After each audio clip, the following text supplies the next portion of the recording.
Alright, so if you've seen the videos of this truck out at the track, I know they're brief, I edit the hell out of them, but these 30-degree north panels are absolutely worth every penny that you pay for them. Getting them wrapped isn't an absolute must, but in my opinion, why not? I know I was a little concerned about wrapping it because I assumed it would probably look like shit after 2 or 3 runs, or 2 or 3 rollovers. But to be honest, the wrap held up really, really well, and I have to give some props to the company that that makes the wraps. That's you can find them on eBay, guys. Or you can find them on the internet at justrcwraps.com. He's out of New York. I think it's a husband and wife business. They do wraps for a few different all different types of media. So needless to say, the RC wraps that they do, I mean, they look great, and they give you an opportunity he gives you an opportunity to kind of customize it a bit. You get to pick out the numbers that you want, and of course, you might notice that, or you might have noticed that my name, I have my name there. And there's a bunch of companies out there. There's Joker Designs. There's oh heck, I can't think of all the companies right now, but Detroit Performance works with a guy that does wraps, and he is phenomenal as well. So the cool thing is the wraps hold up. They hold up well, and they stick to this material real well. I did use my wife's blow dryer, but of course, for those of you guys that actually have a heat gun, unlike myself, I would recommend using that. Some of the pieces did peel off.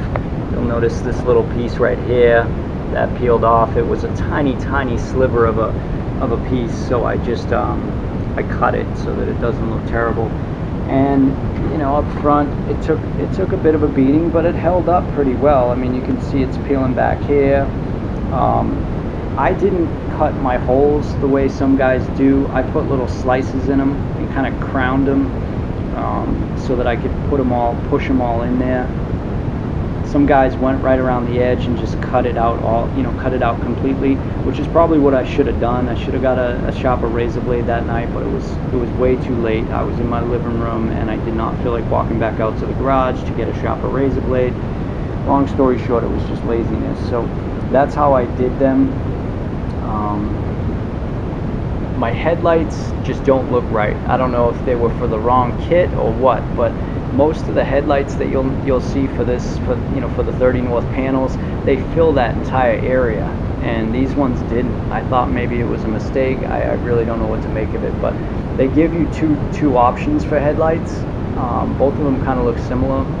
Not sure why they did that, but and as you can see, they put their logo on the grill there.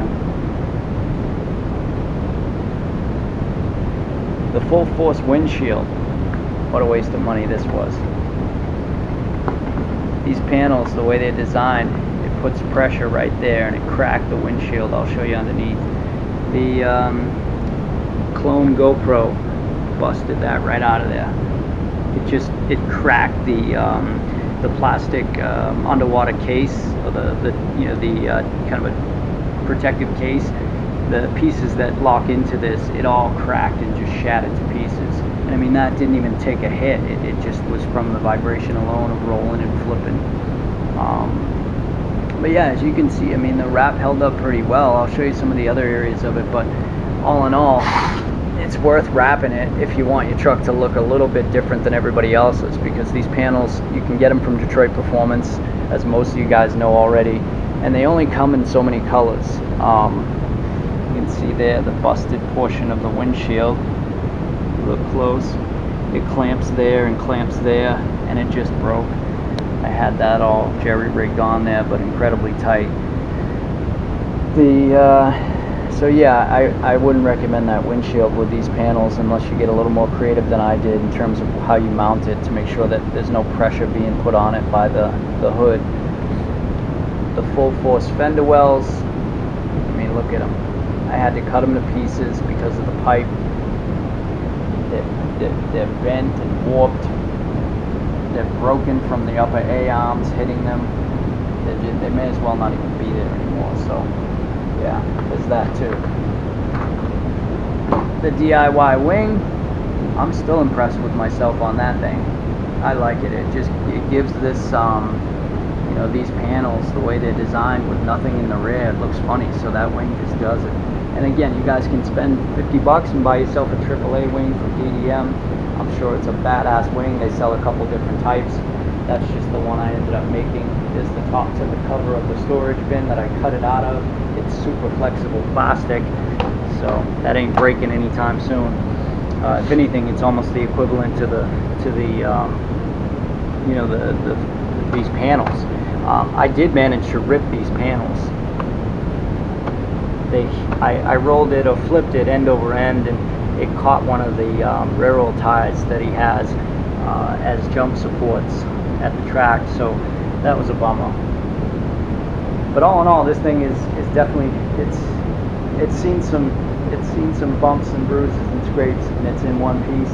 I'm happy with it. I would recommend buying the 30 North panels to anybody thinking about bashing the hell out of their low-C X2 Rovin. And it gives it a new look too. It gives you an opportunity to wrap it.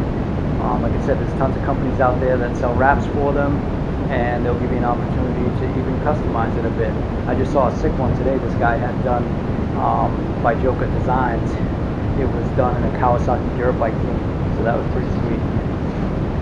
Alright, so stay tuned, guys. I'm going to get back with you and get behind the camera to talk a little bit about the Baja.